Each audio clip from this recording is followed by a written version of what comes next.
Hello everyone, it's Shel C from PaperOcotilloStudio, and today I'm sharing with you a painted gift bag that I like to make around certain holidays and fill with treats and hand out. This is part of the hashtag artsysecondsunday video hop. Make sure that you go down below the video and hop along with all the rest of the links to other people's videos. This is a monthly video hop, and it happens every second Sunday of the month all through the year of 2021. And so we have had one every month up until this point, and we're going to continue all the way through December. And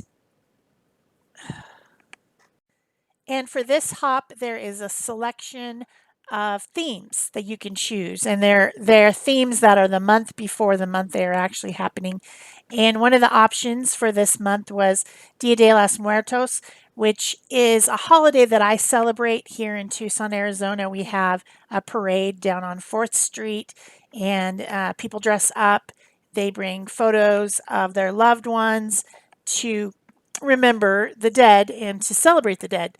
And I like to go to that parade, and I have an altar that I make during that time to think about people who have passed in my life. It's a really cool holiday, and it's not Halloween.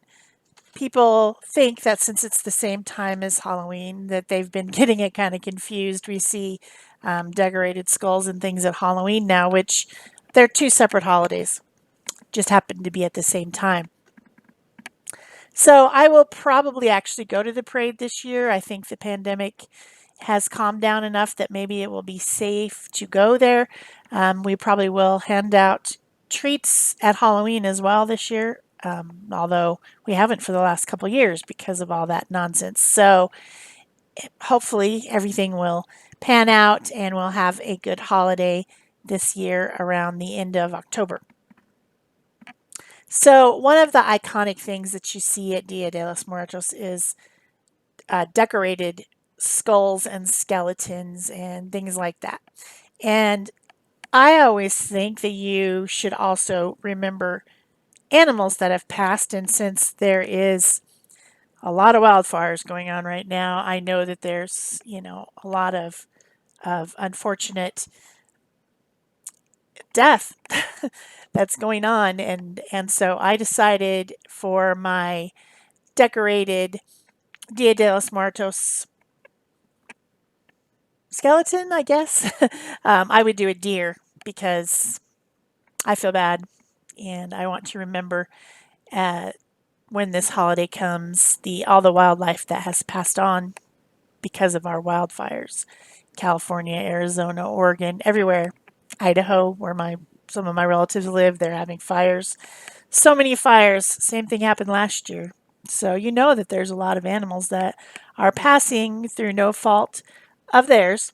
So I wanted to think about that as well. So the first thing I did was to tape off the area that I was going to paint on my bag.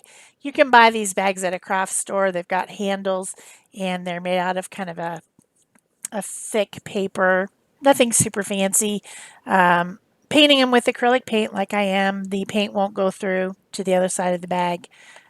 If you were to do it with a more watery media, you probably might need to put something in between the two layers of the bag so that nothing gets on the other side. Unless you're painting both sides, you could do that too. I usually just paint one side, but that's not always the case. Sometimes I do both sides. And it's something handmade that you can give to people around with, some hand-baked treats or store-bought stuff inside of it. And it's a good remembrance at this particular holiday to do. So I stenciled the background with some gray through a Stencil Girl stencil that looks like trees. It looks like birch trees.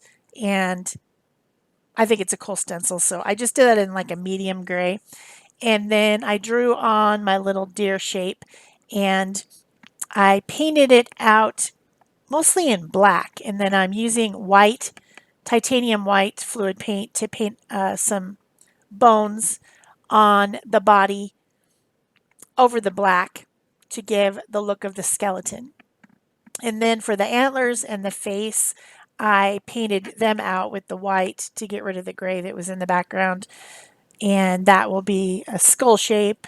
And then, of course, the antlers are going up as if they were bone, because antlers kind of are bone.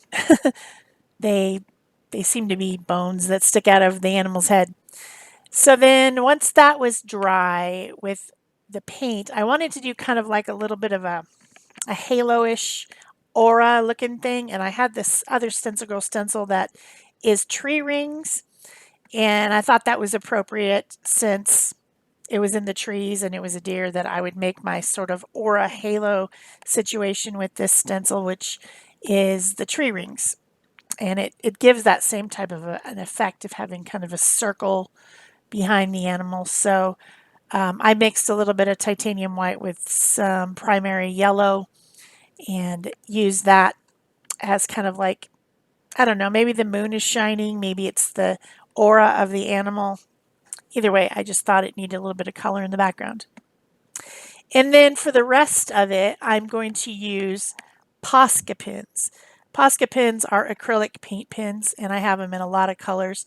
Um, they don't come in every color. I think they should have 100 more colors. That would make me happy. But I do have most of the colors that they come in, I think, at this point, from ordering different sets. And of course, the ones I use the most are the fine tip black and white. And I'm using those to kind of touch up and draw in details on my little deer. This is pretty small. It's pretty fussy because it's small, and so it's easier for me to use pens with acrylic paint in them than it is to use paintbrushes. I could have done it with paintbrushes, but it just seemed easier to get out the pens. So here's my basket of Posca pens. I wish they were all fine tip. Some of them are medium tip, which for this smaller work is not as easy to use, but they still work fine for a lot of things. It's probably time to order some more. Maybe I'll get a huge set, like a set of 80 fine tips. I would like that, but I probably don't need them at this point. That's more of a want. So when you see these decorated skulls and skeletons, a lot of times they include flowers. And also, even on my altar tray that I used during Dia de los Muertos, I have painted flowers. And it seems to be that one of the flowers that's most popular is a marigold, and it has something to do with this. The smell of it supposedly attracts the spirits. I don't like the way marigolds smell, and if spirits do, I guess more power to them. I think they're stinky, but that is a popular motif. So I'm using orange. Oh, I'm using a lot of orange because marigolds are orange. Also some pink, some yellow, some um, kind of light orange colors that I have in the pins. I'm also using a light blue pin in the fine tip, and I'm going around and giving all the bones kind of like a shadow to make them more dimensional with the light blue. Oftentimes I add a shadow in something that's white with light blue, because if you look at like a white sheet or something, it's not white. It has all these different shades of grays and blues. And so using a light gray or a light blue to add in a little bit more depth and dimension is a lot of fun. So I did that with that light blue Posca pin. And then I have some dark orange, medium orange, orangish yellow colors, and I'm making the antlers have all kinds of flowers on them as if they're draped with like flowery vines. I also put one in the center of the skull. I use some dots in different areas for decoration. I'm using light blue to start out with the antlers and kind of define their shape. Of course, I drew them in pencil. I know it was hard to see when I was drawing. That's the reason I sped it up, because you can't see it. So, I mean, I'm drawing, but I'm not sure you can see it in the video as much. But just kind of adding dots and squiggles and just, I'm not like trying to paint petals of flowers. I'm just making a generalized shape, and then I'll go back in and define it. I just want to get all the colors on there. I've got some light pink, I've got that orangey yellow and the dark orange and the medium orange, and I'm just even in some places just actually doing dots. I also have light green and dark green that I'm going to use for leaves and maybe kind of like little vines, but mostly just with dots and little V shapes for the leaves. And at this point, this is just fun for me. I can sit and play with it as long as I want. This project didn't take a whole real long time, so if you wanted to make something like this, you could make several of them if you have several people you want to give them to, maybe family or friends, neighbors, people that you think would enjoy something like this. It wouldn't be that difficult to spend an afternoon when it's raining outside or something to do something like this and hand them out with maybe your home baked pumpkin muffins or maybe pumpkin spice latte mix that you made yourself, um, or even just candy treats like you would hand out at Halloween.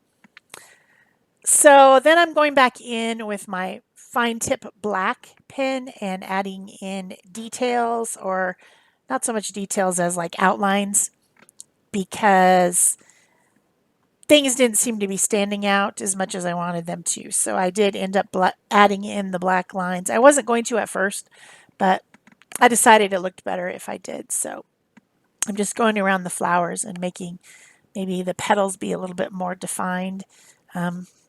Quickly, not too fussy, just, giving them a little something, something. And I continue to mess around with using the pen to kind of define shapes over the acrylic paint if I felt like maybe a bone wasn't exactly the right shape or something like that. Touching up places where maybe I messed up a little bit. Then I'm using my metal edged ruler and a medium black Posca pen to make lines around my square where I had taped it off. A good little tip is to use your heat tool to help you remove the tape. Also, you can remove some of the tape as you're sticking it on, some of the tack from it, by sticking it to your shirt to get it just a little bit less tacky. This paper will tear, so you got to be careful when removing the tape. So then the last little thing that I did as far as the painting is I thought there needed to be a little bit of color on the body. So I made a heart shape where the breastbone is on the body of the deer skeleton. Don't look at this and think that it's like accurate. I didn't look at the skeleton of a deer and see what it really looks like. I just made it up. I mean, you can get the idea that it's obviously a skeleton, right? Even though the bones might not be in exactly the right spot. So I hope you've enjoyed this project and maybe you'll try something like this. Be sure to go down below the video and hop through the rest of the videos and give them some love.